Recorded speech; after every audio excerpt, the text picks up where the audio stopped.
It's Fiddler's First, Cavendish Road.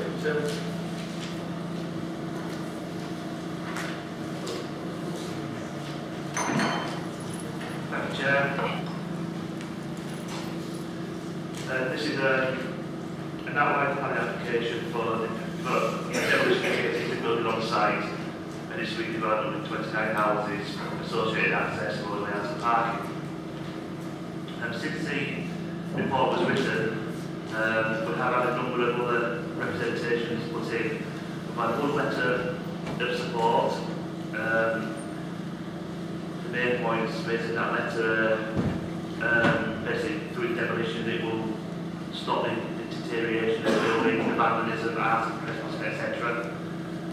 It's already had one fire, probably won't be long before it happens again, even though they have social behaviour which goes on there. I'm one of 60 definite property causes people living by. And then the sympathiser all the past pupils at the school who are their memories, but it really isn't like that anymore. Unless someone has funds to renovate the building, it will have to be demolished as it becomes a safety hazard. In terms of the objections, we've had another 12 objections submitted. A lot of them raised previous issues. One new one is that the school was a place of study for David Hockney, and that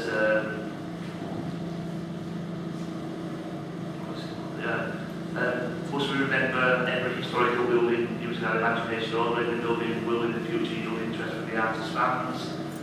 We are already short of school buildings for our children. To demolish this beautiful old building will be terrible and unnecessary. Could it not be used again for the schools and children in and around the village? Any additional houses should be in keeping with the local architecture. We've also received a late objection, which again was passed this morning from David Ward MP, and again he's objecting to the demolition of the building. This is saying that the building has a significant amount of local history attached to it, and it forms part of the unofficial heritage of the area. Residents are keen to maintain the exterior of the building, which is made out of the materials in this value to the local area. There is scope for the building to be redeveloped, but to keep its exterior. The development over the road at the old chapel shows that there is a built to do it, and the demand for properties of this type.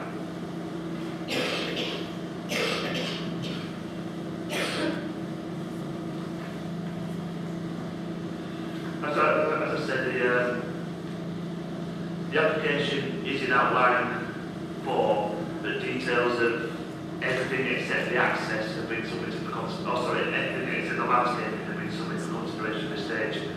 That's the access, external appearance, scale, and layouts. They've all been submitted for consideration. This plan shows the location of the site. This is the building here. Cavendish Road and Victoria Road outside.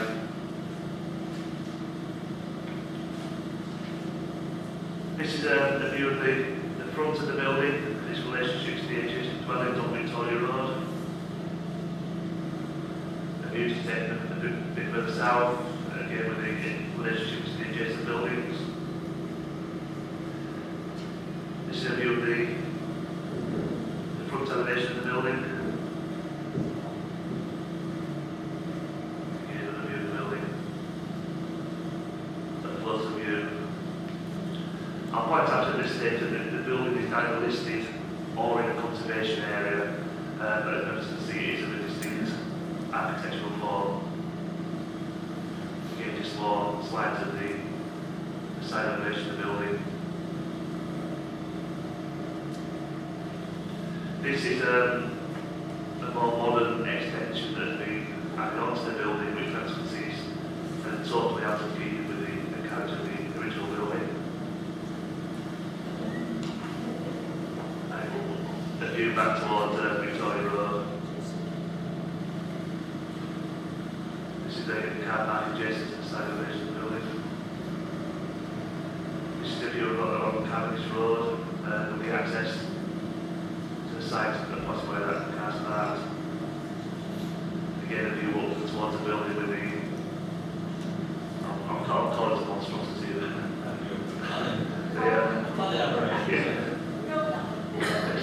The floorboard next to it. As you can see, it's fallen into a bit of state to repair. These are the adjacent dwellings on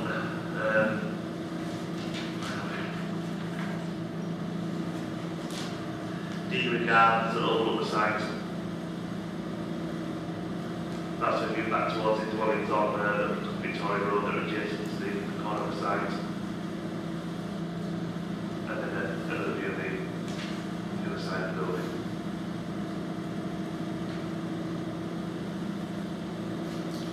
And that's just a view down Victoria Road that look on the left.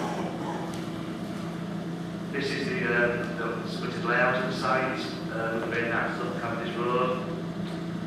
Along this boundary, the existing railings and wall will be retained with some planting closed along the inside of the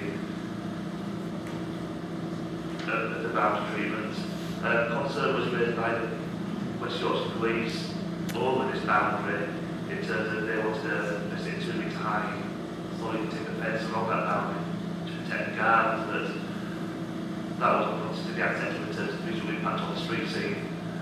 So working in conjunction with the applicant decided to keep the retaining wall and the rail along there, and also kind of protective landscape on the inside, such as the thorny bush, to prevent people kind of jumping into those gardens and causing havoc that way. These are 4 streets into the development. These are indicative of the selection of the house type proposed, a mix of 2 and 2.5 stories in height.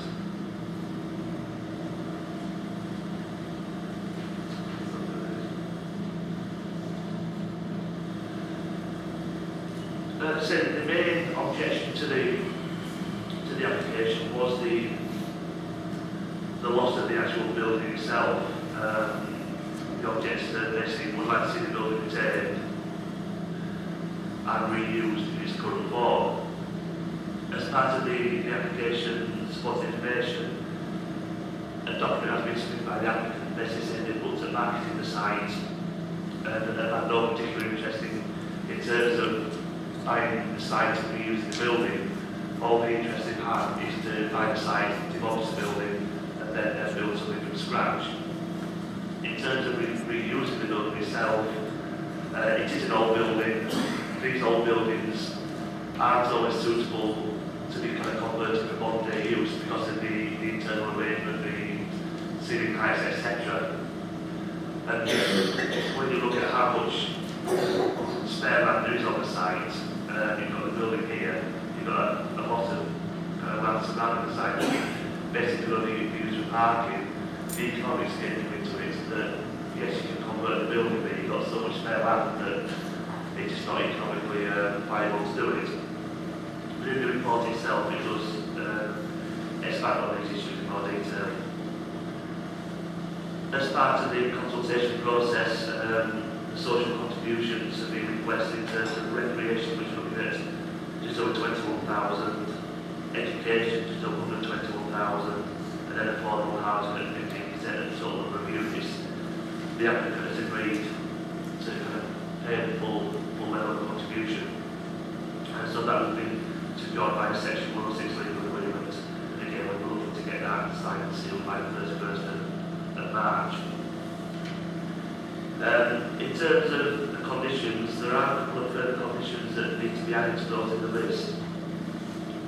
One relates to the carrying out of a VAT survey, and that has been requested by our biodiversity officer. So it's basically before development commences, or before the demolition of the building, a VAT survey should be carried out and submitted to us for approval. And then the second condition relates to the carrying out of an asbestos survey. Again, that issue is raised in the report, but it wasn't included in the conditions. So again, that will be before any demolition takes place, an asbestos survey of the building being carried out, and finds that report submitted to us for consideration. So Jerry, recommendation is one to permit subject to the legal agreement with the heads of terms as per the report. Thank you, Chair. Questions? Councillor Holmes? Councillor Sanders? How long has the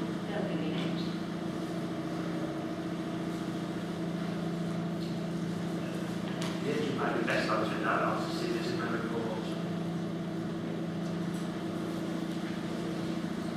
3 years, 3.5 years. Has there been any interest shown in opening the Daily Hutton Museum? Not that I'm aware of.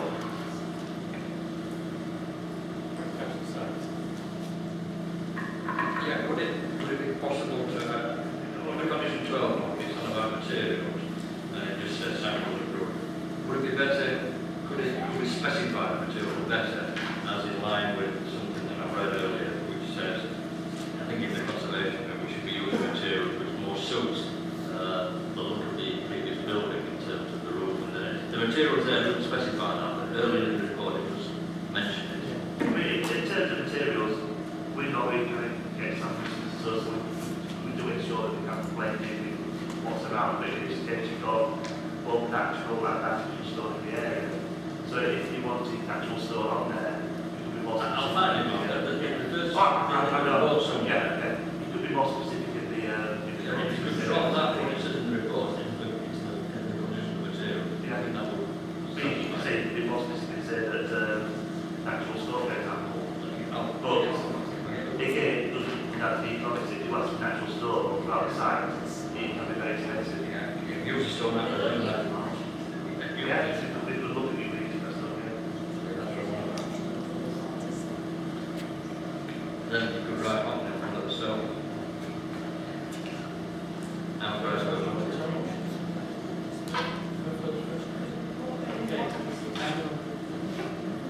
We have Councillor Reid, Councillor Wallace, Chilton, and Mrs. Metcalf. Councillor Wallace, Councillor Reid, okay. As I said before, we have up to 5 minutes. Thank you, Chair. 1968, the year that Mr. Gladstone became Prime Minister for the first time, the Eccleston Mechanics Institute opened. It's an iconic building at one end of the main road to Eccleston, with shops and houses built early in the 20th century. It's a tricky thoroughfare. Long believed that bus drivers regularly passing on the bus from Stony Lane should be inducted into the first bus hall of fame. The buses pass the Ukrainian church on one side, the Monkey Bridge on the other, sitting above the old dock. Before the bus swings round the corner, towards the modern buildings opposite the White Hart, top of Victoria Road, on its way to North Edge or Morrison's, there's one last historic building in the shade of the former Hutton School, which was being built as the Israeli took over from Hudson. What I've just described is the heart of Eccleston village. It is a place where the trick is to keep the traffic moving while maintaining the charm of the place. This application makes no difference to the on-street parking or walking path, and the other part of the equation needs taking seriously. This is a community where the village steering group works hard to sustain and develop community life. Partnership with Brighton Council, the annual village fair behind Stony Lane has gone on from strength to strength. Last year's well-behaved crowd split it on the election to feel good about themselves. And the built environment is actually part of this. I think the heart of Eccleston is not just me expressing preference. It is the slogan of a burgeoning campaign on the main roads to an urban village that people care about. Eccles Hill Road has done its fair share of the house building in recent decades, almost entirely on brownfield sites like this one, almost entirely involving demolition. Keep Morton done a great job on Ravenscliffe, in spite of work with very difficult land. I am proud of the fact that I the job edge of flats were demolished more than a decade ago, by years of neglect resulted in persistent antisocial behaviour on the site. New houses are being completed as we speak. This site is not just Eccleston Ward, it is Eccleston Village. demolition here was going to be. When the former school was marketed as a quality residential development opportunity, the brief stated, the building is not listed, however the council's conservation officer regards it as an undesignated heritage asset. The old chapel across the road shows that quality conversion as there is its own demand and financial alignment. I'm sorry that all efforts are not being made to achieve that obvious segment. I urge that this to be considered.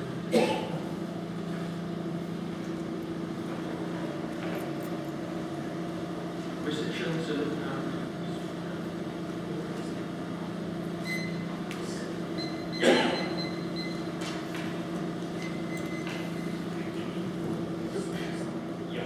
you're up to 5 minutes. What do you got minutes left? We object to the current application, which involves demolition of halls in Victoria School, because, one, the building is not being extensively assessed on its heritage value according to the English Heritage Guidelines. Two, the existing building is not marketed in its current form extensively. Regarding point one, insufficient analysis has been carried out to establish complete answers to the English Heritage checklist questions, of which there are 12 applicable to an historic building. And this is regardless of whether it's conservation area or indeed designated building. The applicant's heritage report not necessarily carried out by a suitably qualified person, as the letter's not there. States that a positive response to one or more questions may indicate that a particular element makes a positive contribution to an area, provided its historic form and values are not eroded and the extension is only temporary. Yet they do not carry out full analysis. So for if there's no answer to the application, I've picked out 5 of these 12 questions. Number 1, is it the work of a particular architect or designer of the local note? Yes, and St James' Church in Keighley, theirs is listed. Their work is rare, but architecturally important, so it should be protected. 2, does it have landmark quality? Yes, notable by many objectors as an integral feature of the context of Monkey Bridge, as mentioned earlier in the council of Jeffrey, and the surrounding buildings. Does it contribute positively to the setting of adjacent designated heritage assets? Yes, though temporarily it is the time. Does it have historic association with local people? We've already heard about the top of the international artist, and also John Hutton School was named after, and indeed who helped to build the school. He was chair of the Law School and then what later became Hutton School, then after the 1899 for 25 years, and did an awful lot of efforts. So he was known, or he's written one of the local books as a maker, so a significant character. 12. Does its contribution to the character or appearance of, does it contribute to the character or appearance of the area? A significant number of the objectives said yes it does. It's very clear landmark and its materials very important. Its distinctive architectural features are cherished by people in the village, and its key position, the focal point of the report, so I emphasise it's the streetscape value. I think that alone should halt this decision. Regarding point 2 about the marketing, we believe the reference in the application the property has been extensively marketed is misleading. There's been insufficient marketing of the building in its current form. It's only been marketed as a site for comprehensive development. One of the objectors, a developer, states that he had expressed interest earlier and in fact carried out a feasibility study, which led to him thinking he could convert it. Also, the marketing took place during the dip of the recession, where nothing was selling, nothing was moving, whether it's residential or corporate. This is not relevant. 60 individuals have given at least one objection online. That included the Victorian Society and the Council of British Archaeology. The Victorian Society representatives actually came to the site to visit it and travelled quite some distance to do that. There's been 700 letters of campaign and 90 people signed a petition. Summarising other objectives' comments, many relate fondly and express deep regret at the potential demolition. The main uses preferred are as apartments, which would suit the housing needs, and quite a few children's places like the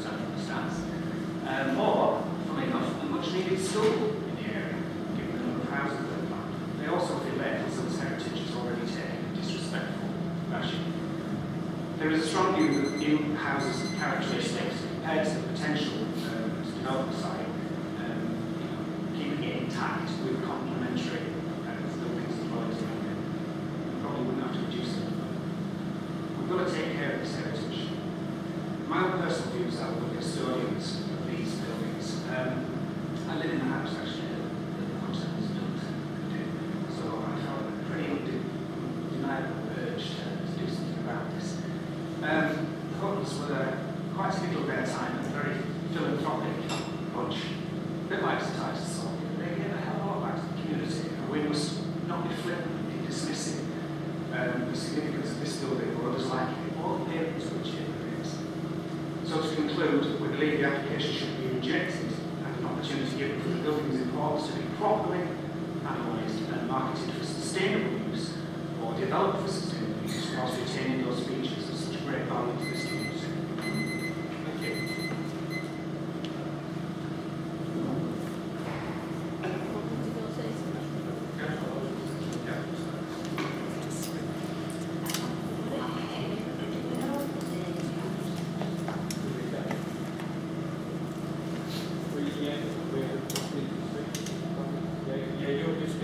No, not you, the architect of the building originally.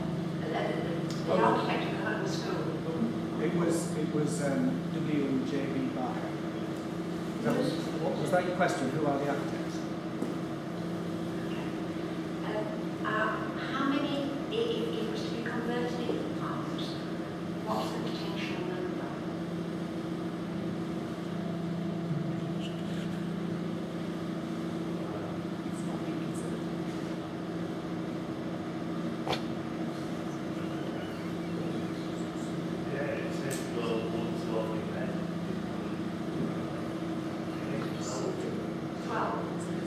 How many entrances are there?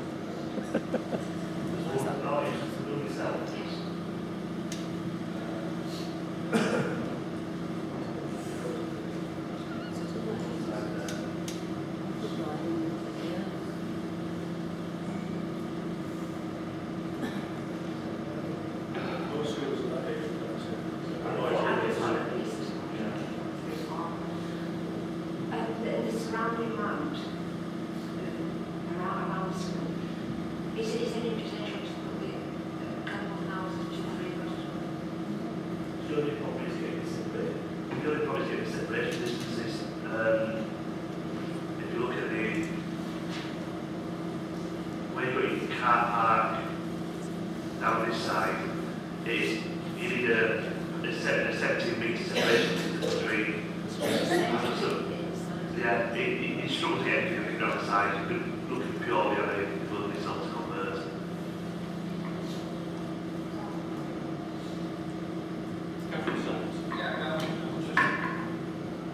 Would this building have qualified to be listed on the as a community asset? Would it have qualified to be listed?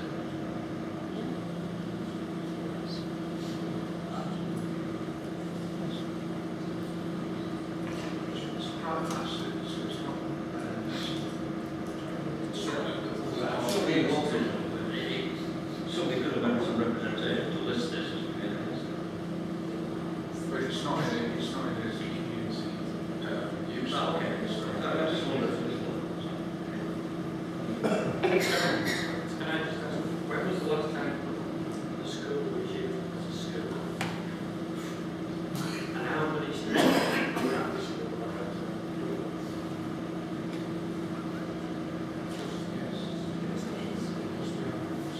We don't have the information there, but I'm guessing the fitness first were there. I certainly know the application probably was about 12 years.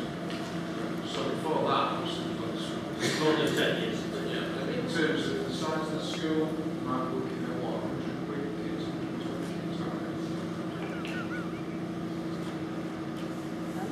Councillor Lee? I mean, obviously, if it were to rent flats, what would you do with that monstrosity on the back? They still have to pull something down, wouldn't they? I mean, they couldn't do it big flats and leave that thing in the back of it. So I just don't understand the view of it. And like I said, flats are a funny thing.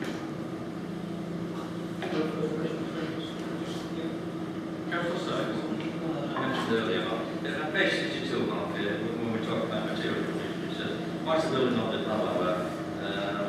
Consider that appropriate compromise would be the use of art stone ground development rather than brick with natural artificial slate on the roofs as appropriate conditions are recommended. All I'm saying, if we are minded to approve, perhaps those words would form part of the condition rather than at the moment just says material would be approved. Yeah, we should do That, yeah. Thank you.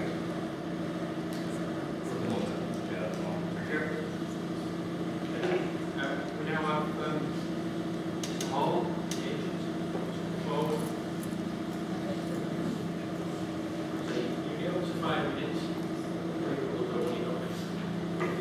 Thank you, Chair. For planning agency application.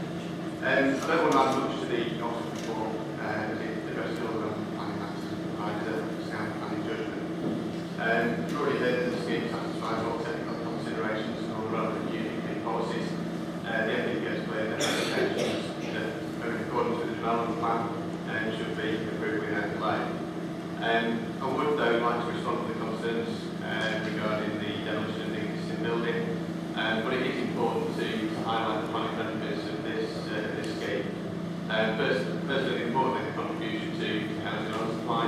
As you are aware, an earlier problem has a chronic housing land shortage. Secondly, the beneficial reuse of previously developed land. The draft law strategy already says that about 11,000 houses are going to need to be built in the green belt over the planned period. So the need to support development on deliverable brownfield land is even more critical here. Thirdly, the specific regeneration merits of this scheme. This site is not performing any beneficial economic, social or environmental function. It will remain vacant and derelict, not rebalanced. The scheme will, as you've heard, address a number of problems with antisocial behaviour. As highlighted by the comments, the support received by the people that actually live immediately adjoining the site, to quote them, puts up with constant vandalism and arson, and couldn't be happier for houses to be built as soon as possible. As I said, we know the public concerns with regards to the demolition of the existing building. We can empathise with the views expressed, but unfortunately commercial reality dictates that it's simply not possible to retain and restore all existing buildings and deliver viable development of brownfield land. This is why there are processes in place which identify which historic buildings should have their special interest protected, and in this case the building is not listed, it's not in a conservation area, it's not on any local list, and as we've seen, it's been significantly altered from its original state. In fact, there was another building at the back that was demolished some time ago. The appropriate test of the MPPF is therefore balance judgment of the overall planning merits balanced against its loss. I must say that an appropriate assessment of its heritage asset, the heritage asset has been undertaken by the buildings of the Institute of Historic Building Conservation Conversion, and that's been submitted to the application. The Conservation Officer has confirmed that there is a case for pursuing the retention of this building, and the officer has concluded that the planning benefits are significant and outweigh the loss. And that's because these planning merits can't be achieved without the removal of the building, because development simply wouldn't happen if the building had to be retained. It has actively been marketed since it was first closed in 2011, and then as it was pointed out, there is no commercial interest in the use of the building for any use. The only interest has been in the parties who require demolition. We've actually actively explored whether the building can be retained and converted, and there are two critical barriers both linked to viability. First, the physical inability to achieve an efficient scheme which involves conversion of the building and delivers enough additional accommodation on the site. In answer to the question, there will be 13 apartments at the push, and those 13 apartments would involve at least one bedroom where you have to have shared natural lighting arrangement. So actually, it will be fewer than that at a higher cost. And as we said before, retaining the building, sterilising, considerable to the rest of the site development. And then the other issue affecting viability is the local market, which will simply not sustain the scheme to convert to apartments at market value, so will justify the high cost of conversion. So, in summary, whilst in an ideal world it would be great to retain all buildings, the commercial reality of doing so, whilst also meeting all current development needs, particularly housing on brownfield land, is simply not there are compelling planning reasons for approval, which outweigh the loss of the building, which has no heritage designation, no heritage protection, not least the need to deliver housing and regenerate the site. A planning review, on the other hand, would not mean that someone would come and miraculously come along and redevelop this building. It simply wouldn't happen. It would mean that the building stayed vacant and continues to deteriorate, and these planning benefits are not delivered. Thank you.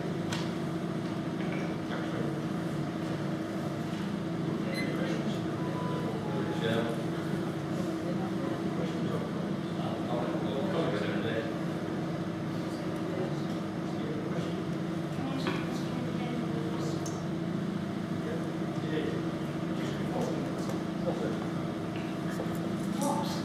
What sort of olive branch to retain some of the architectural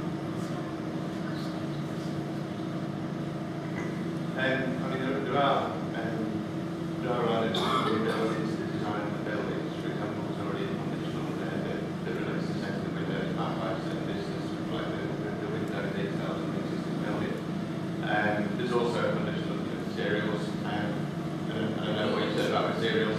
I mean, the problem with conditioned materials is things like natural stone and slate. That obviously has an impact on viability again.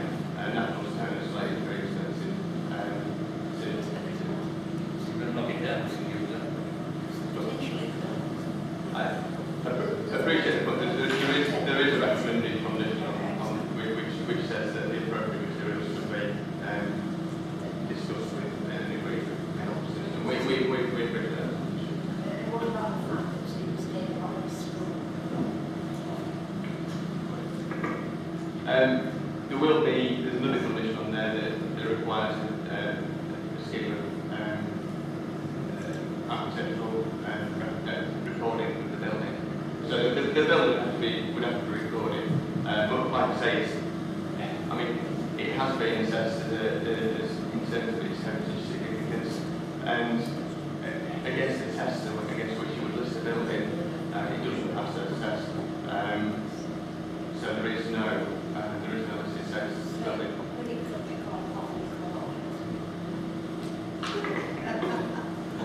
Sorry.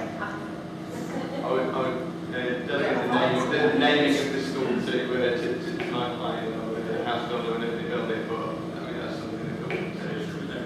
Actually, when it comes to street names, to local councils can make some suggestions. Absolutely. I'm sure my client would be happy to have a discussion about the naming of the development. Yes, I'd like to second the proposal that was made by Councillor Sanders. Okay, so, further comments from the proposer? Yeah. Two additional conditions. Yes, so two additional conditions about the submission of tax asbestos survey of the original roads, about the submission of that survey, criteria and then an amendment to the condition about materials to say, as in the report, that artificial stone and natural stone and artificial stone. Without any process. So where possible. Where possible. Thank you. And all those in favour of the proposal? Against?